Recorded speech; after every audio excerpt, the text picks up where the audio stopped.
तो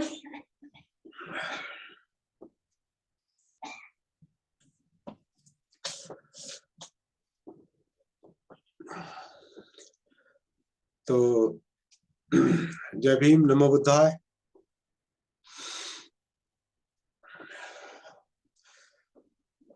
आज हम द बुद्ध एंड हिज धम्मा, बुद्ध और उनका धम्मा के बुक 1 के पार्ट 2 का अंतिम सेशन देखेंगे, अंतिम हिस्सा देखेंगे।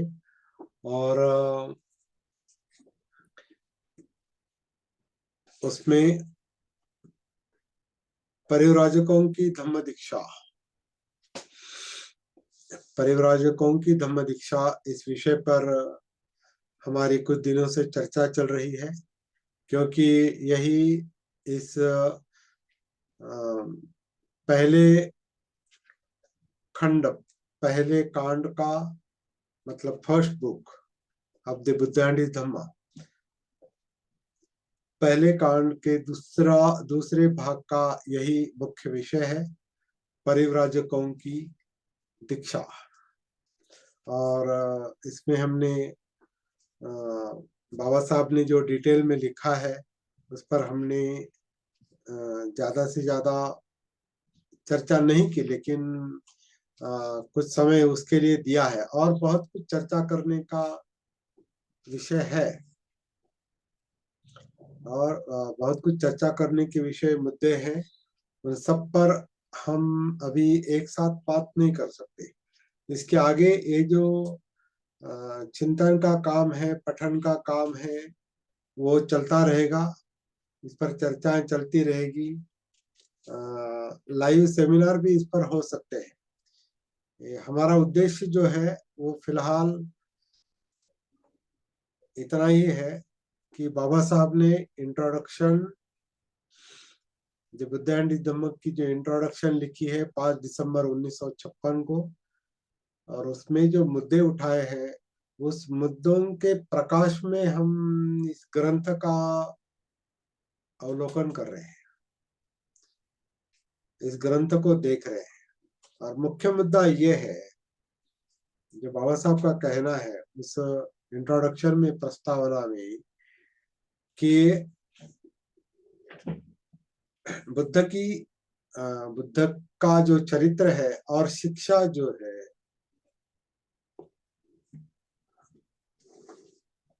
उसे एक तरह से विकृत करने में निकायों का बहुत बड़ा हाथ है। वो जानबूझकर नहीं हुआ है, वो हो गया है, ऐसा हम कह सकते हैं। जानबूझकर कोई नहीं करेगा, क्योंकि जितनी समझ है, जितनी प्राप्ति है, जैसा मार्गदर्शन है, समझ है, मतलब अंडरस्टैंडिंग है, और प्रेजेंटेशन का जो मुद्दा है उसे रखने का,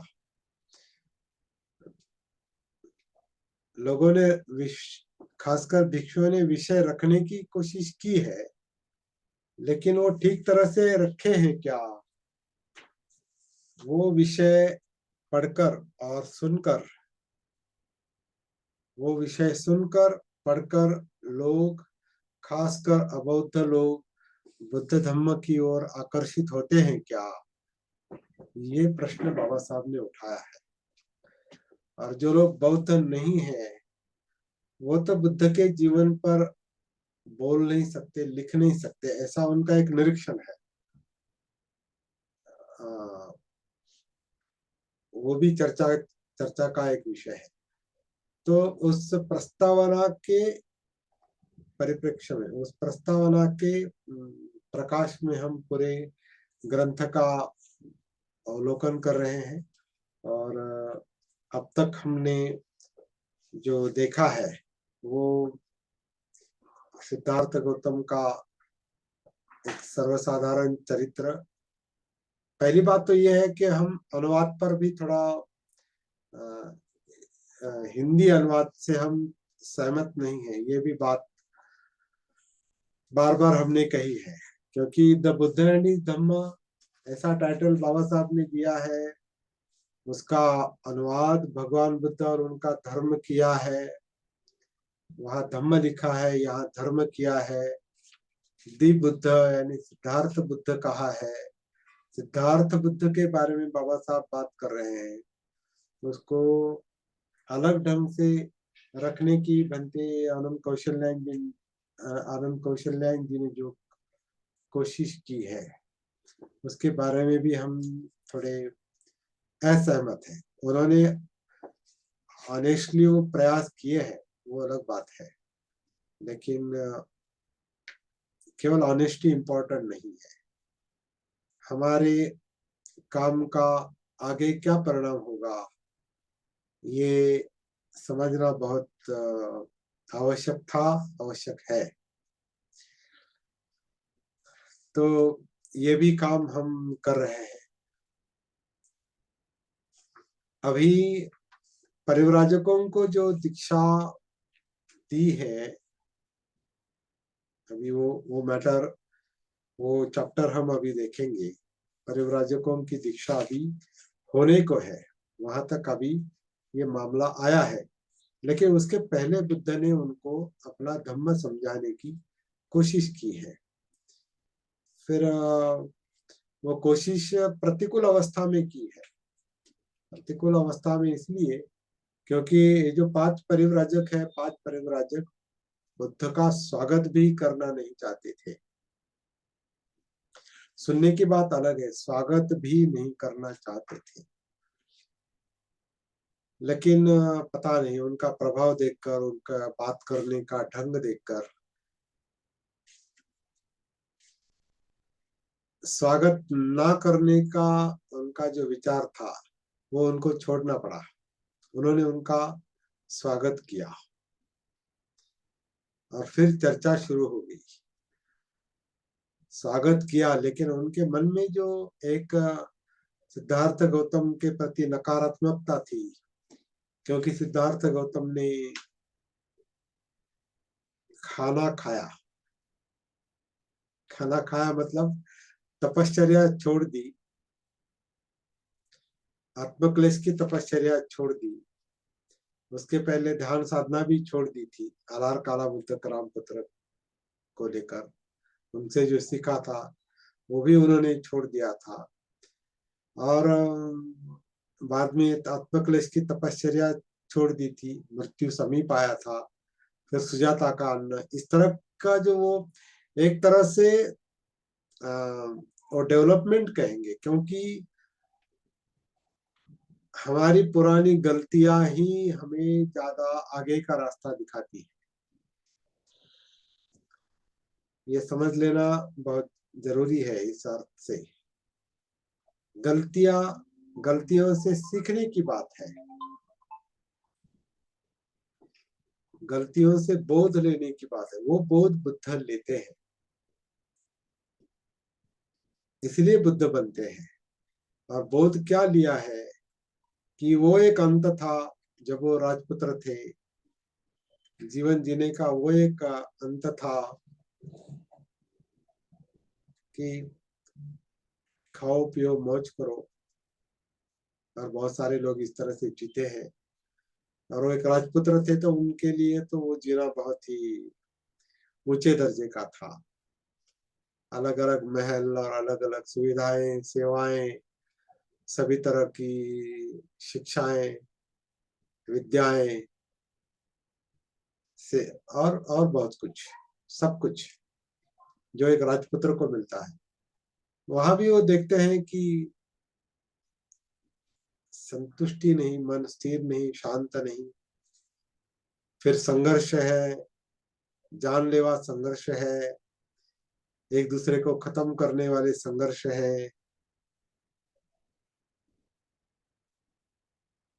युद्ध का प्रसंग, ये सारी बातें हम उन्होंने महसूस की। और वहां देखा कि वो राजपुत्र का जीवन भी सब कुछ होने के बावजूद भाई दुख भरा है। और फिर युद्ध की वजह से उन्होंने जो राज्य त्याग किया, उन्होंने गृह त्याग नहीं किया, गृह त्याग हो गया था, मूलतः वो राज्य त्याग था। पनिशमेंट के तौर पर, शिक्षा के तौर पर, सजा के तौर पर, जो शाक्य संघ ने उनको दी थी।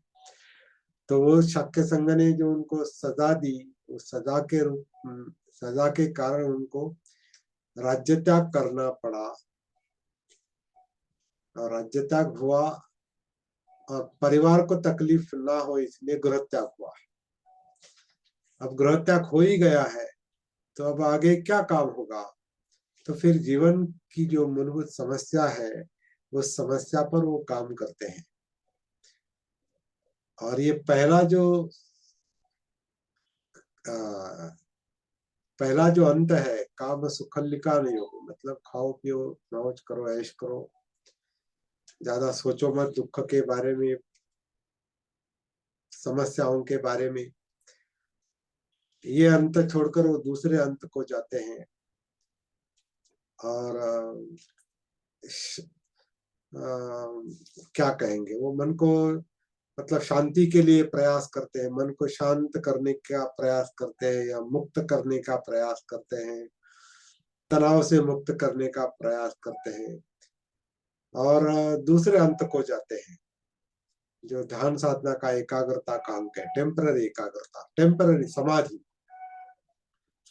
कल हमने जो चर्चा की समाधि और सम्यक समाधि, इसमें जो अंतर है उसकी तुलना करते हुए हमने कल देखा था कि समाधि जो है वो जो ध्यान पर आधारित है, जिसमें टेम्पररी कंसंट्रेशन मिलता है और टेम्पररी विचलित करने वाले बंधनों से टेम्पररी मुक्ति मिलती है, उनको होल्ड किया जाता है सस्पेंशन के मोड में।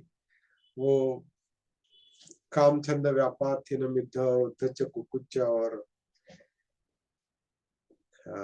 विचिकित्सा के जो बंधन है, वो बंधन को टेम्पररी रोक लगती है, सस्पेंशन, ऐसा शब्द प्रयोग उन्होंने किया है।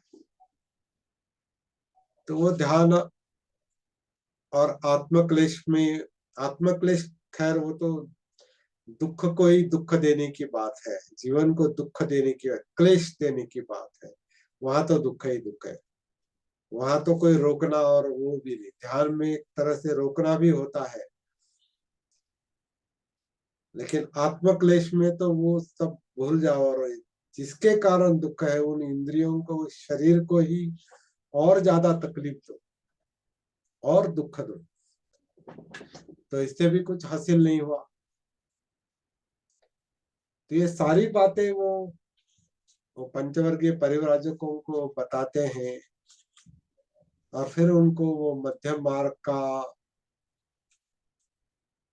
जो नैसर्गिक मध्यम मार्ग है, उसका उन्हें कैसे एक तरह से पता चला या महसूस हुआ। वो मध्यम मार्ग वो जागृति का मार्ग है, सती का मार्ग है, सतीपट्ठान का मार्ग है, सप्तबोध्यांग का मार्ग है, जो भी है वो सारी बातें अभी फिर से पुनरावलोकन करने की बात है कि क्या हुआ होगा। लेकिन जो मध्यम मार्ग का उन्हें जो पता चलता है, उस मध्यम मार्ग के जरिए उनको निब्बान प्राप्ति होती है, बुद्धत्व प्राप्ति होती है, दुख मुक्ति मिलती है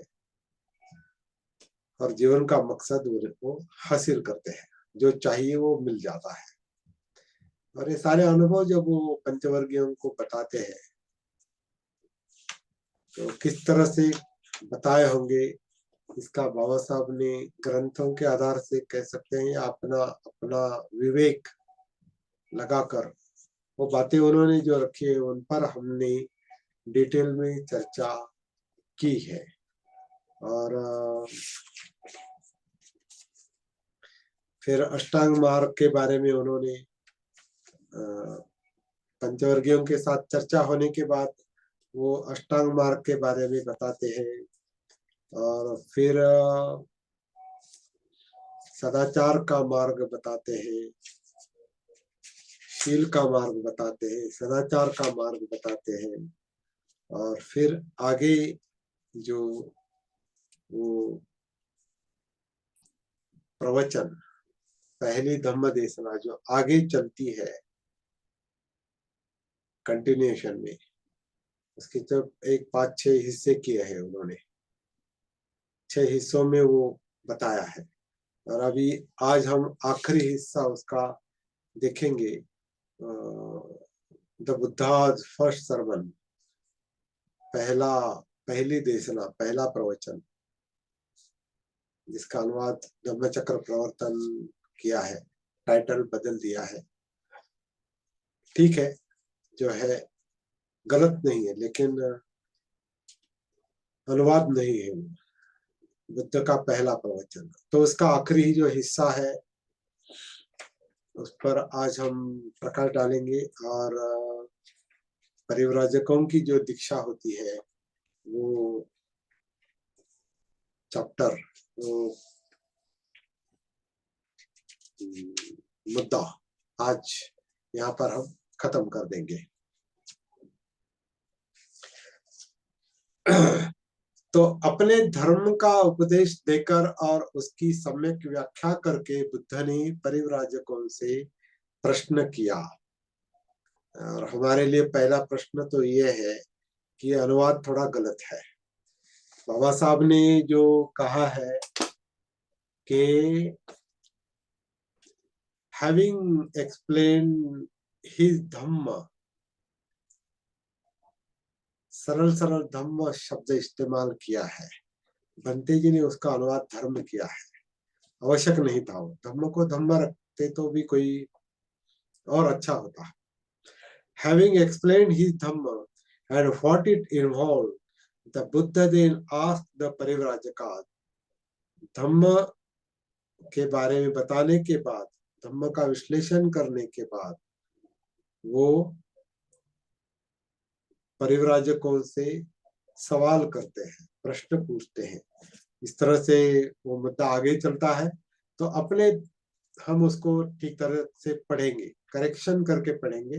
अपने धम्म का उपदेश देकर और उसकी सम्यक व्याख्या करके बुद्ध ने परिव्राजकों से प्रश्न किया, क्या आदमी के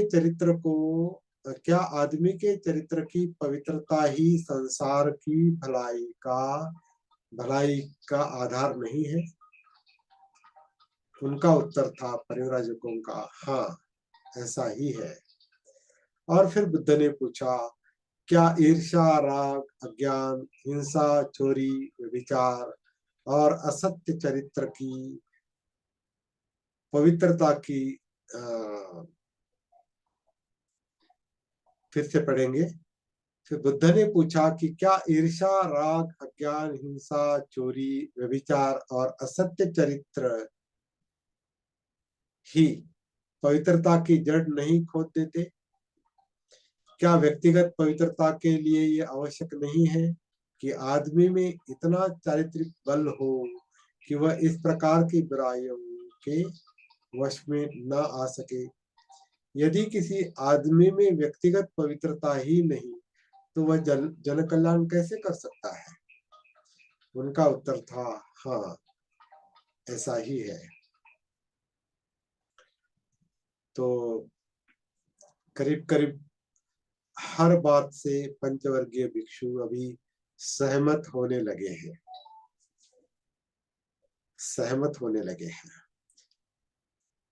इसलिए कह रहे हैं हाँ ऐसा ही है, आप कह रहे हैं ऐसा ही है। आगे कहते हैं बुद्ध, और आदमी दूसरों को अपना गुलाम बनाना, दूसरों को अपने वश में रखना क्यों चाहते हैं? आदमी दूसरों के सुख दुख की ओर से उदासीन क्यों है? क्या यह इसलिए नहीं है कि एक आदमी दूसरे के प्रति योग्य व्यवहार नहीं करता? उनका उत्तर था परिव्राजकों का, हाँ ऐसा ही है। तो क्या अष्टांगिक मार्ग का अनुसरण, सम्यक दृष्टि, सम्यक संकल्प, सम्यक वाचा, सम्यक आजीविका, सम्यक कर्मांत, सम्यक व्यायाम, सम्यक सति, सम्यक समाधि, संक्षेप में सद्धम्म के अनुसार जीवन यापन, यदि प्रत्येक उस पथ पर प्रत्येक मनुष्य उस पथ पर चले तो सारी अमानवता का, उस सारे अन्याय का जो एक आदमी दूसरे के प्रति करता है अंत नहीं कर देगा? उनका उत्तर था हाँ, ऐसा ही है। अब शील या सद्गुणों का उल्लेख करते हुए बुद्ध ने कहा, क्या अभावग्रस्तों का अभाव दूर करने के लिए, क्या दरिद्रों की दरिद्रता दूर करने के लिए और सामान्य जन कल्याण करने के लिए दान आवश्यक नहीं है? क्या जहाँ कष्ट है, जहाँ दरिद्रता है, उधर ध्यान देकर उसे दूर करने के लिए करुणा की आवश्यकता नहीं है? क्या निस्वार्थ भाव से काम करने के लिए निष्काम भाव की आवश्यकता नहीं है? क्या व्यक्तिगत लाभ न होने पर भी सतत प्रयत्न में लगे रहने के लिए उपेक्षा की आवश्यकता नहीं है? क्या आदमी से प्रेम करना आवश्यक नहीं है? उनका उत्तर था हाँ, ऐसा ही है।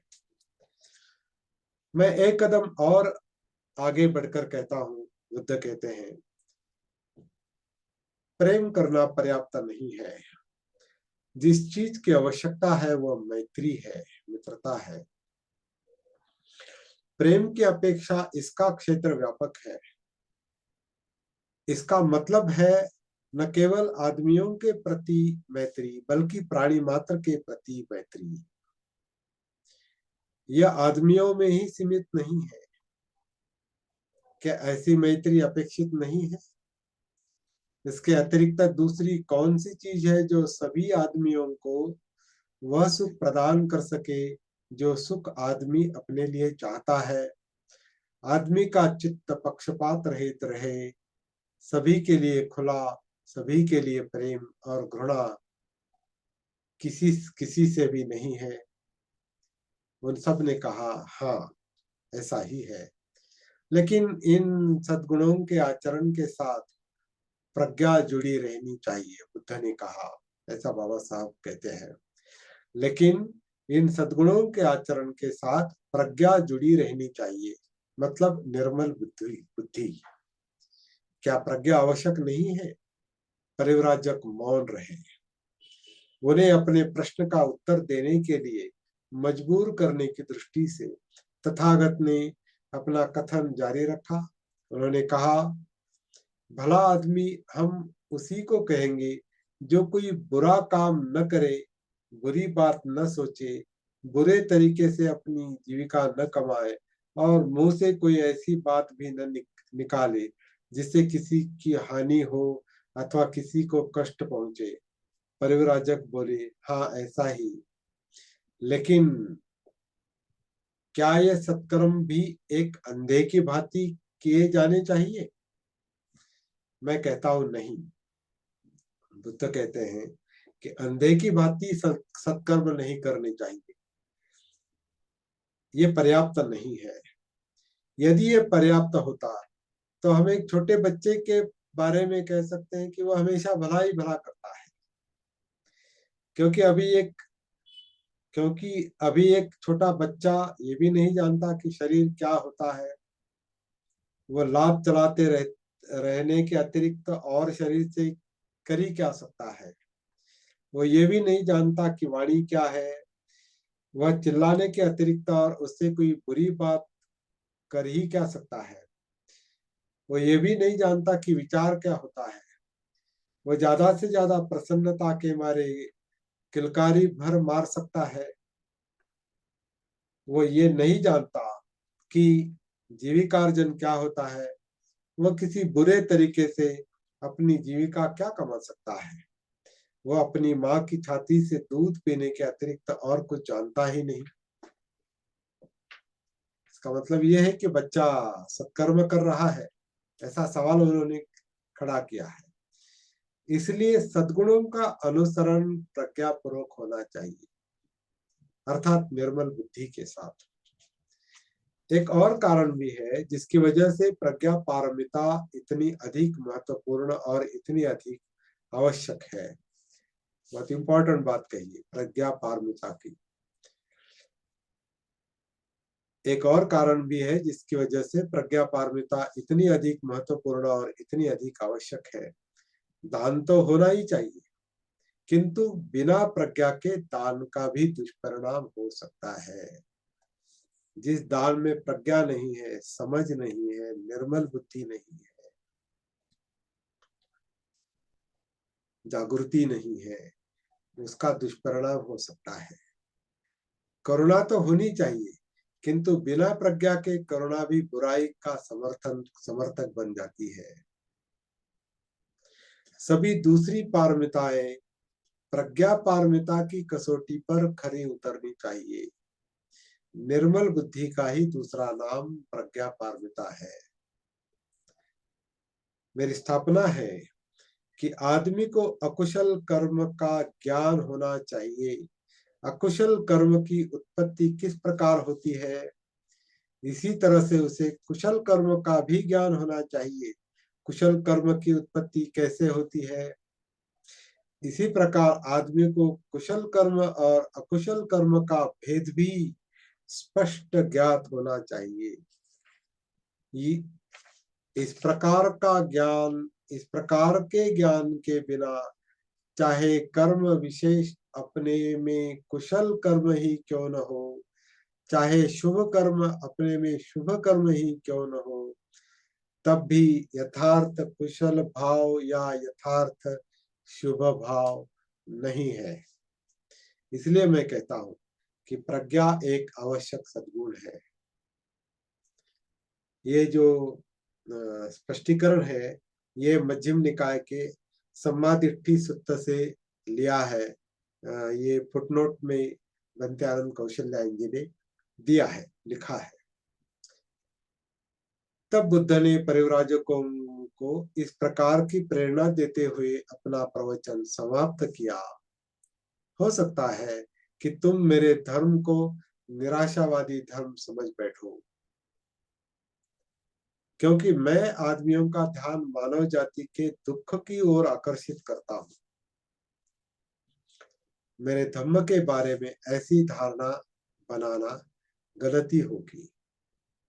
निस्संदेह मेरा धम्म दुख के अस्तित्व को स्वीकार करता है, किंतु ये उतना ही जोर उस दुख से दुख के दूर करने पर भी देता है। मेरे धम्म में दोनों बातें हैं।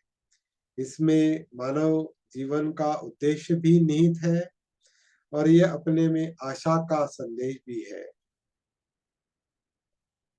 इसका उद्देश्य है धम्म का अविद्या का नाश, जिसका मतलब है दुख के अस्तित्व के संबंध में अज्ञान का नाश।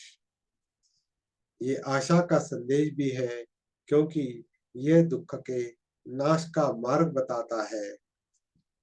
क्या तुम इस सब से सहमत हो या नहीं? परिव्राजकों ने उत्तर दिया, हाँ जी हाँ। यहाँ ये प्रवचन समाप्त होता है और आखिर में परिव्राजकों की धम्म दीक्षा होती है। अभी उसमें जो कुछ आया है वो भी विचारणीय है, विचार करने लायक है, तो हम पहले पढ़ेंगे। और ये जो दूसरा चैप्टर है, पहले खंड का, पहले बुक का जो दूसरा चैप्टर है, वो यहाँ पर खत्म हो जाएगा। परिव्राजकों की धम्म दीक्षा। उन 5 परिव्राजकों ने ये तुरंत देख लिया कि वास्तव में एक नया धम्म है। जीवन की समस्या के प्रति इस नए दृष्टिकोण से वे इतने अधिक प्रभावित हुए कि सभी एक साथ कहने लगे, संसार के इतिहास में इससे पहले किसी भी धर्म के संस्थापक ने, किसी भी धर्म के संस्थापक ने कभी ये शिक्षा नहीं दी है कि दुनिया के दुख की स्वीकृति ही धर्म का वास्तविक आधार है। संसार के इतिहास में इससे पहले कभी किसी भी धर्म के संस्थापक ने ये शिक्षा नहीं दी है कि दुनिया के इस दुख को दूर करना ही धर्म का वास्तविक उद्देश्य है। संसार के इतिहास में इससे पहले किसी ने भी कभी मुक्ति का ऐसा मार्ग नहीं सुझाया था जो इतना सरल हो, जो मिथ्या विश्वास और अपौरुषेय शक्तियों की मध्यस्थता से इतना मुक्त हो, जो इतना स्वतंत्र ही नहीं बल्कि जो किसी आत्मा या परमात्मा के विश्वास का इतना विरोधी हो, और जो मोक्ष लाभ के लिए मरणांतर किसी जीवन में विश्वास रखना या न रखना भी अनिवार्य न मानता हो। संसार के इतिहास में इससे पहले किसी ने कभी ऐसे धर्म की स्थापना नहीं की जिसका इल्हाम या ईश्वर वचन से किसी भी तरह का कुछ भी संबंध न हो, और जिसके अनुशासन आदमी की सामाजिक आवश्यकताओं के अध्ययन के परिणाम हो, जो किसी ईश्वर की आज्ञाएं न हो। संसार के इतिहास में इससे पहले किसी ने भी कभी मोक्ष का ये अर्थ नहीं दिया कि वह एक ऐसा सुख है जिसे आदमी धर्मानुसार जीवन व्यतीत करने से अपने ही प्रयत्न द्वारा यहीं पर इसी पृथ्वी पर ये सुख प्राप्त कर सकता है। उन परिव्राजकों ने जब भगवान बुद्ध के द्वारा उपदिष्ट नया सद्धम्म सुना तो इसी प्रकार अपनी भावनाओं की अभिव्यक्ति की। उन्हें लगा कि बुद्ध के रूप में उन्हें एक ऐसा जीवन सुधारक मिल गया है जिनका रोम रोम धम्म की भावना से उत्प्रोत है, और जो अपने युग के बौद्धिक ज्ञान से सुपरिचित है, जिनमें ऐसी मौलिकता है और साहस है कि वे विरोधी विचारों की जानकारी रखने के बावजूद मुक्ति के एक ऐसे मार्ग का प्रतिपादन कर सके जिस मुक्ति को यही इसी जीवन में आत्म साधना और आत्म संयम द्वारा प्राप्त किया जा सकता है।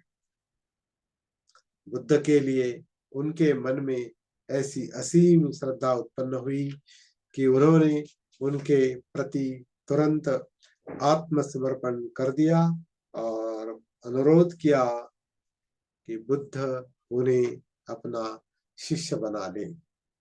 बुद्ध ने उन्हें ये ही भिक्खवे कहकर भिक्खु संघ में दीक्षित कर लिया। वे पंचवर्गीय भिक्षु नाम से प्रसिद्ध हुए। यहाँ पर ये मुद्दा खत्म होता है, प्रवचन भी खत्म होता है और ये चर्चा भी खत्म होती है। ये अंतिम जो मुद्दा है कि उन्होंने यही भिक्खवे आओ भिक्षु कहकर भिक्षु संघ में दीक्षित कर दिया परिव्राजकों को। वे पंचवर्गीय भिक्षु नाम से प्रसिद्ध हुए। और ये जो मुद्दा है ये संयुक्त निकाय और विनय के महावग्ग से लिया है, ऐसा बंते जी ने, आनंद कौशल्या जी ने यहाँ लिखा है। लेकिन हम जानते हैं कि पंचवर्गीयों को उन्होंने धम्म की दीक्षा दी, लेकिन तब तक संघ का निर्माण नहीं हुआ था। इसलिए भिक्षुओं को यही भिक्खवे कहकर भिक्खु संघ में दीक्षित कर दिया।